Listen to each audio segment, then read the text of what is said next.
Olá pessoal, meu nome é Pedro Gabriel Nattigal, sou biólogo, mestre e doutor em genética e vou apresentar uma aula intitulada Transcriptoma e suas aplicações. Bom, na biologia, uma das coisas mais intrigantes é quão complexo um indivíduo, um organismo pode ser, né? No caso do humano, quão complexo é toda a estrutura do nosso corpo com diversos órgãos e tecidos diferentes, diversos tipos celulares diferentes, que todo o conjunto gera um indivíduo que consegue realizar as mais diversas atividades diferentes, né? Então, não só a nível celular essa complexidade, como os diversos tipos celulares diferentes, mas também temos uma alta complexidade a nível molecular. Dentro de uma única célula, existe uma alta complexidade de mecanismos e vias atuando ao mesmo tempo. E um dos pontos mais interessantes que existe para a biologia é como que, a partir de uma única célula com o mesmo material genético, a gente consegue criar vários tecidos diferentes, como é o caso dessa única célula, é quando teve a fecundação do óvulo com espermatozoide, e a partir disso vários tecidos foram formados para formar nós. Então nós temos músculo, fígado, tecido nervoso, osso, pele, e tudo isso veio de uma única célula com o mesmo material genético, ou seja, todos esses tipos celulares diferentes que temos têm o mesmo material genético. Além disso, esse material genético dentro dessa única célula, pequenas alterações nesse material genético podem gerar essa grande quantidade de seres vivos que é o nosso planeta, que a gente observa no nosso planeta hoje em dia, né? Então, ou seja, as mais diferentes formas observadas aí, que vai de uma simples baratinha a um elefante, uma girafa, vem de algumas pequenas alterações que aconteceram no material genético e ao longo da evolução. Então, o que causa essa grande complexidade biológica observada na natureza hoje em dia?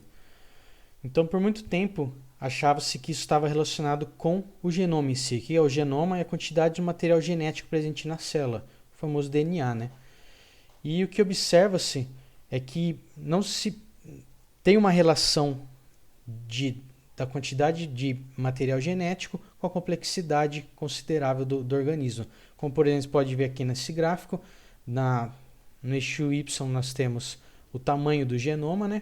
Então, temos aqui um padrão de tamanho para vírus, bactérias, fungos, indivíduos protistas, e olha só, de plantas, insetos, e nós estamos aqui, os humanos estão aqui nos mamíferos, né? Então, ou seja, tem uma gama de animais que são considerados mais basais que nós e que possuem uma quantidade de material genético extremamente superior ao nosso. Então, tem-se muito discutido atualmente na ciência e é observado uma grande relação que a regulação e as sequências regulatórias dentro de organismo é que estão relacionadas com a complexidade biológica daqueles organismos, certo? E atualmente, vários estudos têm realmente demonstrado que essa relação é verídica, como por exemplo, para vocês terem uma noção da totalidade do genoma numa célula, por exemplo, apenas 70% dela vai ser transcrita, ou seja, apenas 70% vai corresponder ao RNA. E desses 70%, apenas cerca de 2% corresponde aos genes codificadores de proteína, ou seja, de 70% de coisas são transcritas, uma pequena quantidade vai virar proteína.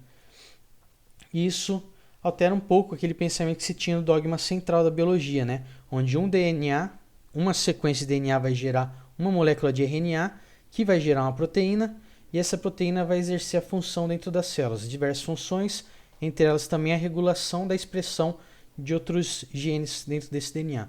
Mas considerando que a gente tem uma grande quantidade de transcritos que não são codificadores de proteína, atualmente sabe-se que diversos RNAs, que são chamados não codificadores, eles podem estar exercendo diversas funções dentro da célula. Então, já foram relatadas diversas interações de moléculas de RNA não codificadoras com moléculas de RNA codificadoras, realizando uma regulação, interações de moléculas de RNA com DNA, RNA proteína, e alterando totalmente a função de uma proteína, muitas vezes. Então, a partir dessas descobertas, tem-se atualmente o que é chamado do mundo das RNAs, né? Então, nós temos diversos tipos de RNAs descritos atualmente. São os RNAs mensageiros, os famosos e bem conhecidos por todos nós, que são os que vão ter sua mensagem codificada em proteína, e temos RNAs não codificadores em proteína, que são os não codificadores, onde são RNAs transcritos que podem ter um papel estrutural ou um papel regulatório. E dentro deles nós temos já diversos tipos escritos, como por exemplo, citando alguns exemplos aqui, temos RNAs ribossomais, em onde eles participam da síntese proteica, ou seja, eles têm um papel estrutural no complexo do ribossomal. Temos RNAs transportadores que vão transportar os aminoácidos para a proteína que está sendo sintetizada. Os RNAs, os small nucleolar, que fazem parte do spliceossomo, que é a maquinaria que remove os introns dos genes que estão sendo transcritos. Por exemplo, temos pequenos RNAs, que são muito tratados atualmente na biologia, como por exemplo os microRNAs, small interference e piRNAs, que eles têm um papel regulatório de silenciar genes. E alguns outros, por exemplo, como RNAs maiores, que eles podem estar relacionados com a estruturação da cromatina e ao imprint genômico. E alguns deles até que servem como esponjas para outras moléculas dentro da célula. Então, essa ideia dessa grande quantidade de RNAs não codificadores de proteína que foram sendo descritos e estão sendo continuamente descritos, acabou mudando um pouco a ideia do dogma central da biologia. Então, como entender isso? Os principais áreas de estudo dentro da ciência hoje tem que nós podemos estudar DNA para poder entender o genoma da espécie. Então, tem o que é transcrito, que é RNA, onde a gente vai estudar o transcriptoma, tentar compreender tudo que está sendo transcrito que pode ter um papel funcional naquela célula, naquele momento, naquele indivíduo, ou naquele órgão. A proteína, onde existem trabalhos que vão estudar as proteínas que são trabalhos de proteoma, e a função do que é transcriptoma e proteoma, que é chamado de genômica funcional, que é para tentar entender a função de cada uma dessas moléculas que estão sendo produzidas pelo genoma. Então, o transcriptoma em si, considerando que a gente tem uma grande quantidade de genes transcritos e só alguns vão se transformar em proteína, acabam tendo uma importância muito grande e tem recebido uma grande importância nos últimos tempos para a ciência. Então, estudando o transcriptoma, que são os RNAs expressos de um genoma, pode revelar toda a complexidade da expressão gênica e dos processos regulatórios. Então, também é bem discutido que o transcriptoma pode nos dar uma direção para entender algumas patologias e diversas outras doenças. Então, agora escutando a palavra transcriptoma, né? Uma palavra difícil, talvez você esteja aí se perguntando um pouco, mas igual o Chaves, né? Transcripto o quê? Ou pensando aí se você pode comprar um transcriptoma quadrado, igual o Kiko, entre outros. Você deve estar matutando um pouco, né? O que é isso, né? Então, para isso que tem essa aula aqui, para tentar explicar e tirar essas dúvidas para vocês, né? Então, nós vamos tentar explicar o que é transcriptoma, fazer uma breve explicação sobre a análise dos dados de transcriptoma, como acontece uma montagem, uma expressão diferencial, e demonstrar algumas aplicações práticas das análises de transcriptoma, como expressão gênica, expressão diferencial, detecção de isoformas, identificação de novos transcritos, sequenciamento de genoma de vírus, identificação de redes de interação gênica. Bom, então temos o seguinte tópico para a aula. O que é transcriptoma? Quais são as tecnologias de sequenciamento e análise dos dados de RNA-seq? A montagem, diferentes tipos de montagens e análise de expressão diferencial e as aplicações de artigos publicados ou em desenvolvimento no momento. Então, o que é transcriptoma? Então, o transcriptoma basicamente, é o conjunto de RNAs transcritos em um tecido ou célula de um organismo. Ou no caso de um organismo celular, é o RNA transcrito inteiramente por aquele organismo. Então, eles, dentro do transcriptoma, né, esses conjuntos de RNAs, como a gente já viu, eles podem ser separados em RNAs codificadores de proteínas, também chamados de RNAs mensageiros, que são os RNAs que possuem informação para ser traduzido em proteína, e os RNAs não codificadores, possui um papel funcional ou regulatório dentro da célula. O transcriptoma permite identificar a região funcional do genoma para aquela célula ou tecido em análise. Então, ou seja, do todo do genoma, a gente vai saber qual região do genoma é importante para aquele tecido que está sendo analisado, para aquele organismo, certo? E além disso, o transcriptoma permite identificar todos os genes e as isoformas que são importantes para uma amostra em um determinado momento. Mas aí, legal, a gente entendeu o que é o transcriptoma, mas como estudar o transcriptoma? Bom, existem diversas tecnologias de sequenciamento de transcriptoma, né? A mais utilizada atualmente é o chamado RNA-seq. Existem diversas técnicas que ainda são utilizadas, mas são muito antigas, que são anteriores ao RNA-seq, e elas estão totalmente em desuso, caíram totalmente em desuso. Então, para a aula, nem vou perder tempo com essas tecnologias anteriores que não são muito utilizadas. Então, vamos focar a aula só na técnica de RNA-seq. Então, um protocolo de análise assim reduzido de uma RNA-seq, que seria, você tem uma amostra de interesse, então pode ser amostras de diversos tecidos, como fígado, cérebro, músculo, rim, coração, podem ser diferentes períodos embrionários, por exemplo. Eu quero saber quais genes são expressos ao longo do desenvolvimento do camundongo. Então você pode pegar períodos embrionários distintos e fazer o RNA-seq desses períodos embrionários distintos. Você pode fazer também RNA-seq de células específicas, por exemplo, eu tenho eu tenho aqui um músculo. Então, dentro do músculo, do conjunto do músculo esquelético, você tem as fibras musculares e tem, por exemplo, células de Purkinje que vão passar informação elétrica para que o músculo contraia, tenha sua contração. Então, você pode fazer análise específica de cada tipo celular dentro de um tecido. Ou você quer trabalhar com amostras de peixe, de anfíbio, entre outros animais aí que podem ser analisados. Então, você tem uma amostra de interesse, você vai fazer a extração de RNA, que atualmente existem diversos protocolos específicos para tipos de tecidos diferentes,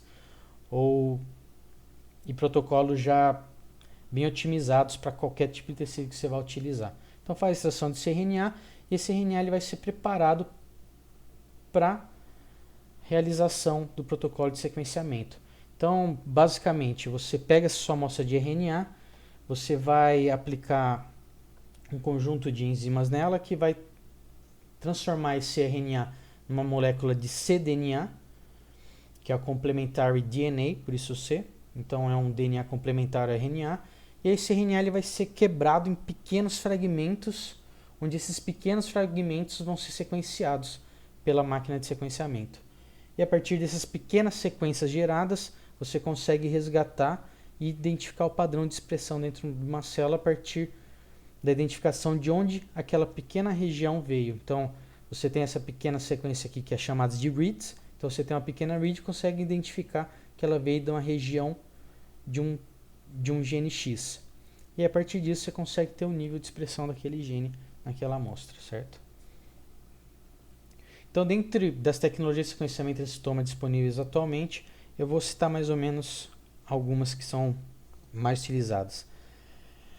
Aqui nós temos a tecnologia de sequenciamento de segunda geração, que é a empresa mais utilizada hoje é a Illumina. Ela possui um baixíssimo custo. Ela é bem barato para conseguir se fazer um transcriptoma com essa técnica, né? Então ela vai fazer isso que eu comentei, né? Ela pega o cDNA, ela vai quebrar esse cDNA em vários pequenos pedaços, e esses pequenos pedaços são preparados para o sequenciamento, e a partir de vários rounds de amplificação, você acaba tendo várias sequências para cada região sequenciada, e depois dessas reads você vai mapear contra os seus genes do seu conjunto de dados e vai poder identificar a quantidade que cada gene está sendo transcrito a partir dessas reads mapeadas. Então o prós dessa técnica aqui, um lado muito positivo dela, é a alta acurácia das reads geradas. Como ela gera reads pequenas, então ela consegue manter uma acurácia extremamente alta. Ou seja, você tem uma taxa de erro de menos do que 0,1% nas bases sequenciadas. Então, no caso de você ter um genoma sequenciado, ela tem uma análise de montagem simplificada, e como ela é extremamente acurácia, ela tem uma alta acurácia nas reads geradas, ela te permite identificar alguns marcadores com mutações pontuais em alguns genes que estão sendo expressos naquela amostra, que são os chamados SNPs. Então isso faz com que ela tenha uma facilidade de aplicação clínica na área de clínica médica, e ela está sendo muito utilizada nessa área, né? Porém, um lado negativo dessa técnica é que ela gera pequenos fragmentos de 150 a 300 nucleotídeos. Isso gera dificuldade na montagem do transcriptoma de novo. Eu vou explicar um pouco melhor isso para frente, mas o transcriptoma de novo é quando você não tem o genoma de referência para aquela espécie que está trabalhando. Então isso dificulta muito a montagem de um transcriptoma para uma espécie que não tem um genoma. E também ela dificulta a quantificação de transcritos similares. Ou seja, por serem regiões muito pequenas, elas pode ter sido sequenciado de uma região que é muito similar de um gene A e do gene B, e essa read ela vai poder gerar uma quantificação errada do gene A e do gene B, por eles serem muito parecidos entre si, certo? Uma outra técnica que está crescendo muito o sequenciamento e a utilização hoje em dia é o sequenciamento de terceira geração, que é feito pela empresa do PacBio, chamada Pacific Biosciences. Então essa técnica é interessante que ela faz. Você não precisa quebrar a sua molécula de cDNA em vários pequenos fragmentos. Você vai pegar a sua molécula de cDNA, você vai ligar um adaptadorzinho nas regiões dela finais e vai gerar como se fosse um DNA circular. E a partir desse DNA circular, você tem uma enzima que vai fazer a transcrição, que vai replicar esse DNA circular, mas ele vai replicar esse DNA circular não vários círculos, mas ele vai replicando como se fosse uma pequena cobrinha.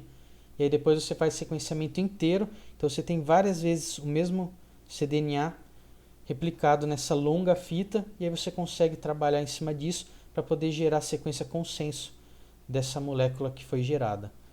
Então, um lado muito positivo dessas técnicas de sequenciamento de terceira geração é que ela produz long reads, que são reads com mais do que 10.000 nucleotídeos, e ela te permite sequenciar o transcrito inteiro, ou seja, você consegue identificar as isoformas com alta acurácia, consegue identificar se está existindo fusão entre transcritos sem erro algum, e te dá uma quantificação mais adequada do que a de short reads por conta disso.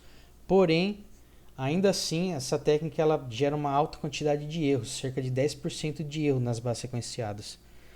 Então, no caso de tentar identificar alguns padrões dentro dessa sequência, por essa quantidade de erros, isso acaba gerando erros, como é o que eu coloquei aqui, né? Gerar erros na detecção das regiões codificadoras e alguns outros padrões regulatórios que você vai tentar procurar nessa sequência que foi sequenciada. Então, ainda assim, tem uma dificuldade na montagem de transcriptoma de novo também, por conta dessa quantidade de erros geradas, né? E como a quantidade de dados gerada é muito grande, você precisa de um altíssimo poder computacional para trabalhar com ela. E outro lado negativo que eu não coloquei aqui nessa listinha, mas está aqui, é o alto custo. É extremamente caro para fazer um transcriptoma com essa técnica. E aí, agora uma nova técnica que surgiu nos últimos anos também, e que está sendo muito comentada, até no Jornal Nacional estava comentando sobre essa técnica por conta do sequenciamento do vírus do Covid, é o Nanopore. Ele é um pouco mais barato do que essa sequência o sequenciamento com o PacBio, mas ela ainda é mais caro do que fazer com Illumina. Então, ainda assim, ela tem um alto custo. Então, ela, similarmente ao PacBio, ela gera long reads e ela permite sequenciar o transcrito inteiro. Ela possui uma análise de montagem simplificada, parecido com o PacBio, e ainda assim tem o erro ao lado negativo, similar ao PacBio, que gera 10% de erro ainda nas bases sequenciadas. Precisa de um alto poder computacional. Uma coisa interessante dessa técnica é como é o sequenciamento dela, né? Então, como vocês podem ver pela foto que eu coloquei aqui, ele é um aparelho bem pequenininho, é um pouco maior do que um pendrive, em que você pode ligar em qualquer notebook. E aí você, para poder gerar os dados, então você tem, ela é chamada de nanopore porque elas são pequenos poros ligados a proteínas, né? E essa proteína o DNA passa por essa proteína e ela consegue captar a diferença eletroquímica de cada base nucleotídica que está passando por ela, né? Então, vai passar o transcrito por aqui, ele vai identificar, daí ele vai passar por uma quantidade de chips que tem lá e vai pegar o padrão do perfil de eletricidade e eletroquímico de cada base. E a partir disso você consegue ter a sequência, né? Então, por isso que ela chama nanopore. Então, apesar de ela gerarem long reads e permitir sequenciar o transcrito inteiro, ela ainda gera bastante erro nas bases sequenciadas e ainda é muito custosa para se fazer. Então, no caso de países em desenvolvimento, como o Brasil, por exemplo, fica complicado para você ficar aplicando transcriptoma com técnicas como a Nanopore e a PacBio, por exemplo. Então, só para vocês terem uma noção das técnicas disponíveis hoje para a realização do transcriptoma, a mais utilizada é realmente o Illumina, Então pode ver, não só por ela ter sido a primeira publicação do transcriptoma com ela ter sido muito anterior do que as outras técnicas, foi em 2007, né? Paquibio, a primeira publicação foi em 2011 e a Nanopore foi em 2012. Elas vêm aumentando o número de publicações, né? Mas ainda assim a Illumina ganha de lavada das outras tecnologias, né?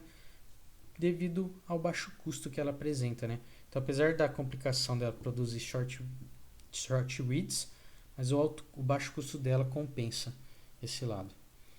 Então, devido a isso, eu vou comentar um pouco do método de análise dos dados de RNA-seq baseado para os dados de Illumina, que é a técnica mais utilizada atualmente, né? Então, como analisar esses dados de transcriptoma? Bom, são geradas várias pequenas reads, né? Então, como está aqui exemplificadas RNA-seq reads. Então, nós temos dois tipos de análise, como eu já comentei, né? Então, nós podemos analisar os dados de uma espécie que tenha o genoma sequenciado. Então, se a espécie possui genoma sequenciado, a gente pode fazer análise através, como é chamada, de reference based, baseado numa referência. A gente mapeia as reads no genoma de referência e a partir disso a gente consegue entender, como nesse exemplo aqui, a gente vê que as reads foram mapeadas no gene A, B, C, D, F e G, sendo que o gene D, olha, ele teve uma maior quantidade de reads geradas nesse exemplo aqui, né? Que é interessante que as regiões que ficaram não são transcritas, então elas não possuem reads nenhuma no sequenciamento, né? E tem a outro método de análise, que é quando você faz uma análise do dado de RNA-seq para uma espécie que não possui genoma sequenciado, que não tem, que é sem genoma de referência. Essa análise é chamada de novo e é onde você gera os transcritos a partir das reads sequenciadas. Não vou entrar no mérito de como fazer essa análise, de como os programas funcionam para poder gerar esses transcritos ou gerar esses mapeamentos. Mas praticamente você usa essas reads geradas, as reads muito parecidas elas vão montando como se fosse uma escadinha uma do lado da outra e você consegue resgatar uma sequência de um transcrito. E a partir desse transcrito montado, você consegue quantificar cada transcrito dentro da amostra, certo? Bom, então análise de dados de RNA-seq também. Vou dar um exemplo aqui para vocês agora. Imagine que a gente tem um dado de RNA-seq onde a gente gerou 22 reads. Então a gente fez o mapeamento no genoma. Então trabalhando com reads de humano que tem o genoma referência sequenciado de alta qualidade, então a gente só precisa fazer o mapeamento no genoma. Então a gente identifica onde essas reads estão mapeando no genoma, nesse exemplo aqui, e a partir disso a gente consegue fazer uma quantificação desses genes. Então, por exemplo, ó, o gene A tiveram 4 reads de expressão, 4 reads mapearam no gene A, 2 reads no gene B, 3 reads no gene C, 6 reads no gene D, nenhuma reads no gene E, 3 no F e 4 no G. Olha só que legal, a gente conseguiu gerar uma tabela da quantificação de cada gene na nossa amostra. O interessante é que a partir disso, dessa quantificação, então a gente consegue fazer isso para várias amostras e a partir disso comparar, né? Que nem nesse exemplo aqui, olha como a gente pode notar o gene B. Na amostra 1 ele teve uma pequena expressão, já na amostra 2 e 3 ele não teve expressão nenhuma. Então a gente consegue comparando gene a gene, vendo se teve uma alteração na expressão ou não, né?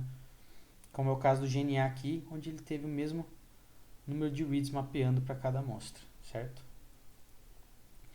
E isso, a partir dessa comparação entre as amostras, permite que a gente chegue na análise de expressão diferencial, que é nada mais do que a comparação entre amostras dos transcritos que estão sendo expressos, né? Então aqui a gente pode seguir um padrão de fazer uma análise de um tecido tratado por um tecido não tratado. Por exemplo, um tecido que foi tratado com um produto químico para um não tratado, que seria o controle. E aí, a partir dessa comparação, a gente consegue identificar se esse produto químico vai alterar muito os genes que estão sendo expressos e quais genes estão sendo expressos diferencialmente, o que ele pode acarretar no tecido em vivo, né? No caso dele ser aplicado. Então, a gente conseguiria fazer predições do que poderia acontecer através desses genes que estão tendo expressão diferencial, né?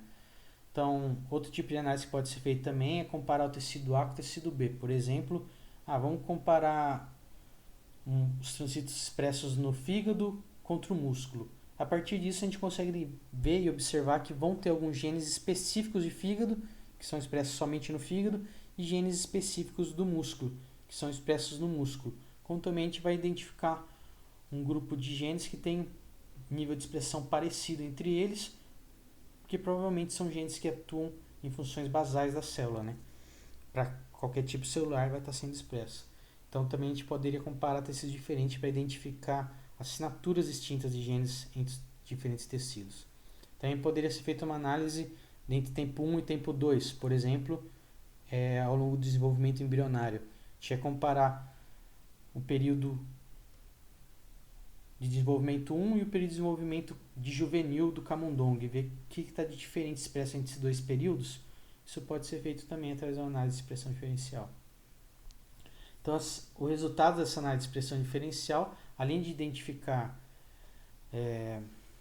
assinaturas específicas para cada análise, para cada tecido, para cada tratamento que está sendo aplicado, permite inferir quais genes podem ser associados a esse fenômeno. Isso te permite gerar uma rede de interação gênica, ou seja, tentar entender como os genes que estão mais expressos ou menos expressos dentro desse fenômeno que você está estudando, como elas estão interagindo entre si. E a partir dessas interações, permite identificar alguns genes de potencial para a realização de estudos funcionais, para quais genes poderiam ser alvos de fármacos, no caso de uma comparação entre doenças. A gente percebeu que o gene X aqui está muito alterado e sabe-se que tem um medicamento que regula a expressão desse gene X. Então poderia ser um fármaco que poderia ser utilizado para uma doença, por exemplo. E além disso, permite desenvolvimento de novos fármacos através da identificação de genes que estão relacionados com doenças ou com algum fenótipo observado. Você pode desenvolver novos fármacos a partir disso, entre outras aplicações. Bom, então aqui eu vou passar um exemplo para vocês, como se fosse um estudo de caso aqui de uma análise de idade RNA-seq, para vocês, só para fazer uma revisão do que a gente viu até agora, para vocês entenderem um pouco mais. Então, vamos supor que nós somos pesquisadores e estamos desenvolvendo um produto para a pele. Opa, já temos esse produto para a pele aqui e a gente quer descobrir se esse produto é seguro. Um dos testes que a gente pode fazer é o quê? Aplicar esse produto em células de humano, células da pele de humano, que é chamado uma análise in vitro, para a gente ver se com a presença do produto que a gente desenvolveu, será que algum gene vai sofrer alteração na expressão? Se tiverem genes com expressão diferencial, quais são esses genes? Então, como a gente deveria fazer para fazer essa análise de RNA-seq? Então, imagina aqui, em azul, nós temos as células de pele de humano não tratadas, que são as chamadas controle, e nós temos aqui em verde, porque o nosso produto tem a cor verde, então deixou as células um pouco verdinhas, né? Então, nós temos as células de humano tratadas com o nosso produto, que a gente quer ver se tem expressão diferencial. Então, a gente aplicou o produto nas células tratadas e fez uma análise de RNA-seq, tanto da nossa amostra controle, quanto da nossa amostra tratada. Então, a partir da RNA-seq, ainda bem que a gente está trabalhando com a amostra de humano, a gente tem um genoma referência para utilizar. Então, a gente vai fazer um mapeamento.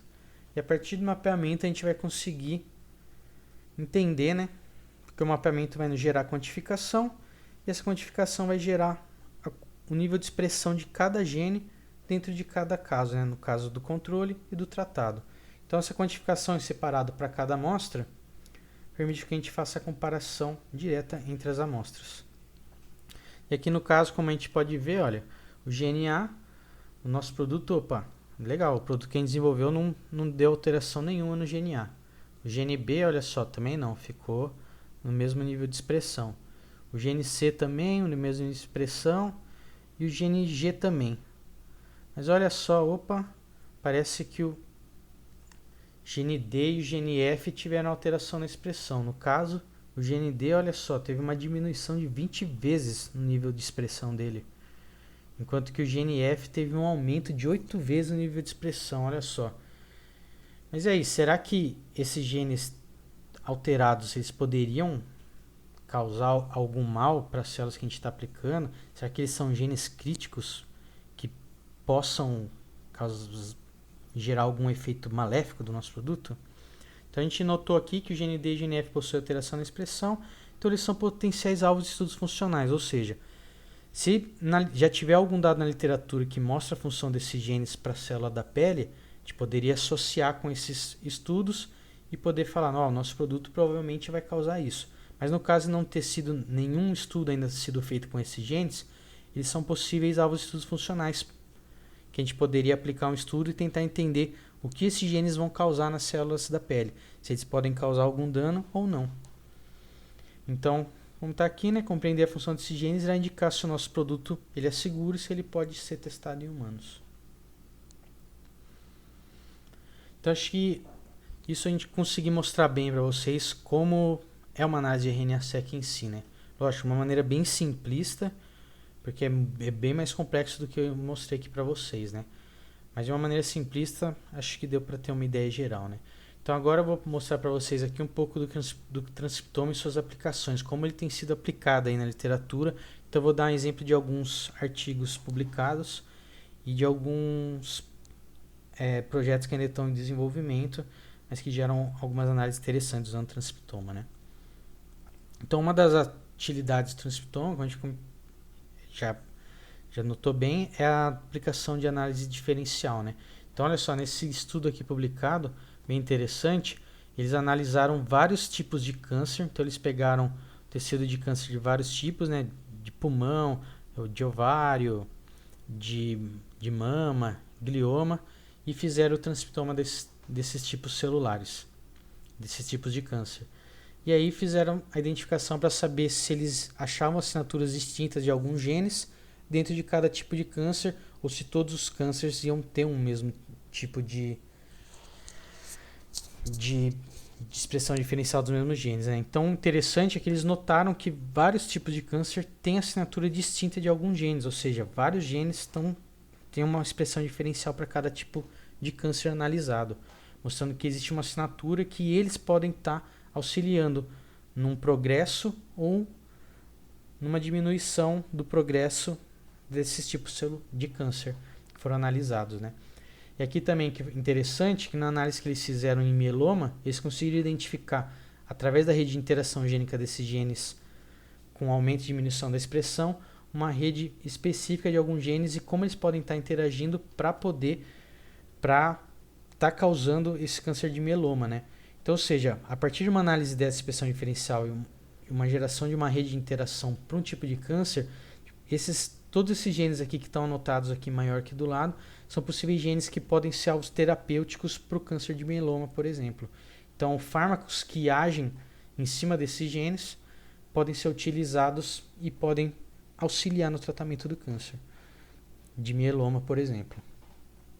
Uma outra aplicação legal aqui, foi uma revisão que foi publicada, que é a parte de oncogenômica, né? Que é você entender a expressão de alguns genes dentro de cada câncer, te permite chegar numa metodologia terapêutica, né? Então, por exemplo, genes que aumentam a expressão, como está aqui ganho de expressão, né? Que tiveram um aumento na expressão, é um possível alvo para terapia, e você entender como ele está expresso, o que fez com que ele aumentasse essa expressão dentro dessa tipo de câncer, né? Foi uma mutação pontual, foi algum outro gene que está sendo mais ativado, que está ativando mais ainda a expressão dele, é a interação que ele tem com os outros genes que está fazendo com que ele tenha uma expressão aumentada. Isso faz com que você possa entender um pouco mais a característica desse alvo, fazer algumas análises funcionais in vitro, por exemplo, ou em vivo, utilizando camundongos, e chegar em alguma metodologia terapêutica para aquele gene em questão. E a mesma coisa para genes que perdem a expressão, né? Então, se ele perdeu a expressão num tipo de câncer, será que na verdade aquele gene que teve essa expressão diminuída, ele era importante para a célula continuar não sendo cancerígena? Será que ele era um gene-chave? E a partir disso você poderia, por exemplo, fazer uma proteína sintética parecida com aquele gene que está em falta e aplicar para aquele tecido, por exemplo. Talvez isso ajudaria no tratamento de câncer, né? Então, análise de transcriptoma em câncer poderia auxiliar muito, né? Outro tipo de análise interessante que é aplicado ao transcriptoma também é tentar entender a assinatura dos genes expressos e as suas isoformas entre vários tipos celulares, como por exemplo esse trabalho que foi publicado recentemente, em que ele analisou o padrão de expressão entre os vários tipos de neurônios que a gente tem no cérebro, né? Então ele pegou 4 tipos que tem, né? E estudou o nível de expressão e as isoformas do que estava sendo transcrito nesse tipo de tecidos, né? Então eles identificaram que algumas isoformas são específicas dos subtipos de neurônios, ou seja, existe uma isoforma X1 que é específica desse tipo de neurônio VIP aqui, e nenhum outro de neurônio tem essa mesma isoforma, ou seja, porque ele provavelmente é uma isoforma que causa alguma característica molecular importante para esse tipo de neurônio VIP, né? E o que é interessante é que esses genes podem ser possíveis alvos de tratamento para doenças mentais, porque esses neurônios que foram estudados nesse estudo são os subtipos de neurônios que estão relacionados com algumas doenças psíquicas, certo? Então, olha só, uma análise de expressão diferencial pode identificar quais genes são cruciais para cada tipo de neurônio e podem auxiliar na resolução aí ou no prognóstico aí de doenças de pessoas com alguma doença psíquica. Uma outra aplicação de transcriptoma que está sendo muito utilizado também é a utilização do transcriptoma para identificar marcadores moleculares em fluidos corpóreos. Ou seja, o transcriptoma ele permite associar o perfil de expressão de genes presentes nos fluidos corpóreos a doenças específicas. O que são esses fluidos corpóreos? Pode ser sangue, urina, lágrima. Então, todos esses fluidos corpóreos eles têm RNA junto deles. Então, você talvez identificar, por exemplo, amostras de sangue de pacientes com câncer de pele. Pode ser notado que, diferente de qualquer outro tipo de câncer, a gente tem uma alta expressão do gene 1, 2 e 3 e uma baixa expressão do gene 4 e gene 5. Ou seja, sem você fazer análise nenhuma na pessoa, apenas retirar o sangue e fazer o transcriptoma de uma pessoa, se ela tiver uma alta expressão do gene 1, 2 e 3 e uma baixa expressão do gene 4 e 5, pode ser um indicativo de que ela está com câncer de pele. E aí isso faz com que a pessoa vá atrás de um outro tipo de diagnóstico para poder confirmar, ou então, se está, já começar algum tratamento, né? E a mesma coisa eu coloquei de exemplo aqui, pacientes com câncer de próstata, pacientes com insuficiência cardíaca, ou pacientes com Alzheimer, que possam estar com um estágio mais inicial, avançado de Alzheimer. Você pode conseguir identificar isso através de uma análise de uma amostra de sangue fazendo transcriptoma. Então, não só de sangue, como também pode ser de urina. No caso de pacientes com câncer de próstata, existe um trabalho que foi publicado recentemente, que mostrou que alguns genes possuem uma expressão diferencial e fizeram uma análise em urina, por exemplo. E isso pode facilitar muito a análise e facilitar pessoas aí que, por exemplo, não gostam não tem vontade de fazer uma análise convencional, poderiam fazer uma análise de transcriptoma da urina inicialmente e, no caso de ter uma expressão dessa, poderia ir para outro tipo de diagnóstico. Certo? Uma outra aplicação aí que tem sido muito comentada aí, que a gente está vendo nos jornais todos os dias aí, é a questão do Covid, né? Que tem aumentado muito o número de casos no mundo todo. Então, para quem não sabe, o SARS-CoV-2, que é o vírus da Covid, né? Ele possui o seu genoma em RNA. Então, ele é um vírus que tem o genoma no RNA. Então, para poder sequenciar o genoma desse vírus, só utilizando a técnica de transcriptoma, né? Então, olha só que interessante. Em março de 2020, foi sequenciadas dois genomas de amostras brasileiras, né? E foi notado que essas duas amostras vieram de pessoas que tiveram relação com alguém que estava na Itália, ou que já tinha acabado de chegar da Itália, ou tiveram relação com alguém que tinha viajado para a Itália e voltou, né? Então, ou seja, permitiu traçar a rota de entrada do Covid aqui no Brasil, né? E, além disso, também permitiu traçar a rota de distribuição do Covid no mundo e, além disso, entender como esse vírus, o genoma desse vírus, está evoluindo no mundo, né? O interessante é que todas as vacinas e potenciais fármacos que estão sendo testados contra o Covid, eles todos estão sendo testados a partir do conhecimento do genoma do vírus, que só foi possível através da técnica do sequenciamento de transcriptoma. Bom, agora falando um pouco dos projetos que estão em desenvolvimento aqui, que eu faço parte, a gente utiliza o transcriptoma para identificar toxinas em glândula de veneno de serpentes, né? Então, olha só, teve um trabalho aqui que está em finalização no momento, que foi identificada a composição diferencial de toxinas na glândula de veneno entre juvenis e adultos de Bótope jararacuçu, que é uma espécie de jararaca. Então, olha só que interessante. Foi notado que de juvenis, aqui está o tamanho da serpente, né? Então, quanto maior a serpente, foi notado que foi diminuindo a quantidade de uma toxina chamada SVMP3, que é uma metaloproteinase tipo 3, foi diminuindo o tipo de expressão dessa toxina e aumentando o nível de expressão da toxina fosfolipase 2. Então aqui a metaloproteinase 3 está em azul escuro, e em amarelinho é a fosfolipase 2. Então tá vendo que conforme ele vai aumentando o tamanho, vai diminuindo a metaloproteinase tipo 3 e aumentando a fosfolipase. E o que é interessante é que na hora de fazer uma análise da atividade hemorrágica e miotóxica desse veneno, foi notado que o veneno de juvenis possui um padrão de atividade mais hemorrágico, enquanto o de adulto possui um padrão mais miotóxico. Ou seja, será que esse padrão de veneno sendo diferencial ao longo do desenvolvimento dessa cobra tem a ver com o tipo de presas da predação dele?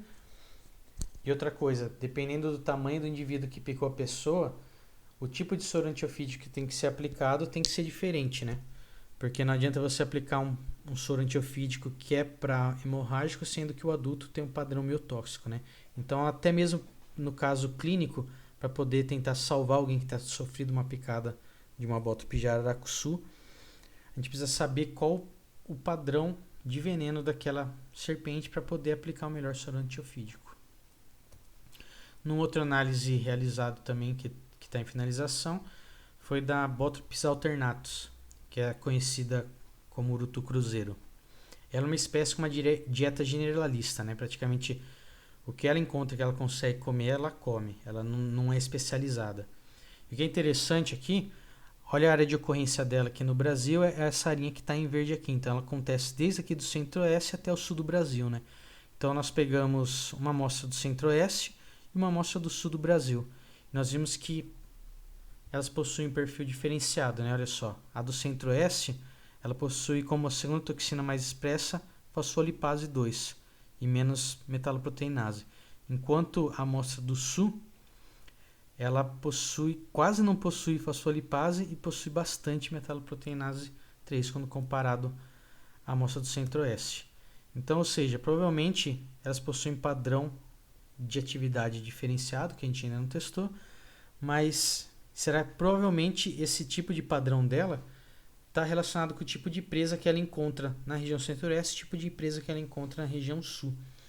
E mais uma vez aqui mostra que provavelmente quem sofreu uma picada da urutu cruzeiro no centro-oeste vai ter que ser tratado com soro antiofídico diferente de uma pessoa que foi picada por uma urutu cruzeiro no sul do Brasil. Então, ou seja, soro antiofídico, o mesmo soro antiofídico para urutu cruzeiro com certeza não vai funcionar dependendo da região geográfica que essa serpente veio. E uma outra análise muito interessante que o meu grupo de análise já publicou e que vem trabalhando é na identificação de novas toxinas em serpentes ainda não estudadas, né? Então, por exemplo, foi identificado uma nova toxina em colubrídeos. O que são esses colubrídeos? São serpentes que não possuem aqueles dentes igual a da jararaca, né, para inocular o veneno. Então elas possuem um tipo de dentição normal, assim, sem um dente específico para inocular veneno. Então o veneno delas fica na saliva delas. Então, olha só que interessante, ao estudar uma espécie de colubrídeo, foi identificado o MMP em diversas espécies de colubrídeos. E essa nova toxina ainda não se sabe a função dela, né? Mas olha só, as novas toxinas elas pode ter alguma função aí na área biomédica, como por exemplo, tem uma toxina de jararaca que ela é utilizada para controle de pressão arterial. E ela veio do veneno da cobra, da jararaca. Então, ou seja, nesse caso aqui, estudar a função dessa nova toxina identificada, que é uma matrix metaloproteinase, ela pode ser que ela tenha uma função biomédica aí. Então, ou seja, identificar novas toxinas pode ser muito útil para a área biomédica. Bom, então vou deixar como mensagem final aqui que o transcriptoma é uma ferramenta altamente utilizada para a identificação de genes isoformas. A análise de expressão diferencial permite identificar potenciais alvos para estudos funcionais e ela pode levar a associações a doenças e condições específicas.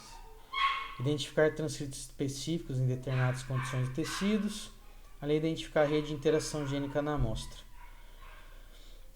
Ela permite sequenciar o genoma de vírus que possuem RNA com material genético e o que auxilia em estudo para identificar fármacos para esses vírus e permite rastrear a evolução do vírus ao longo do tempo, além de identificar marcadores associados a doenças específicas.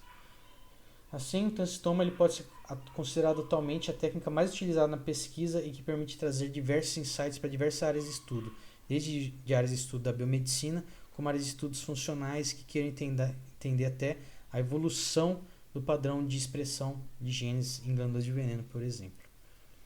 Bom, espero que vocês tenham gostado da aula e que ela tenha sido bastante informativa. Se vocês tiverem alguma dúvida ou quiserem mais alguma informação, meu e-mail está aqui embaixo, pedronatigal@gmail.com. Isso aí, obrigado pela atenção.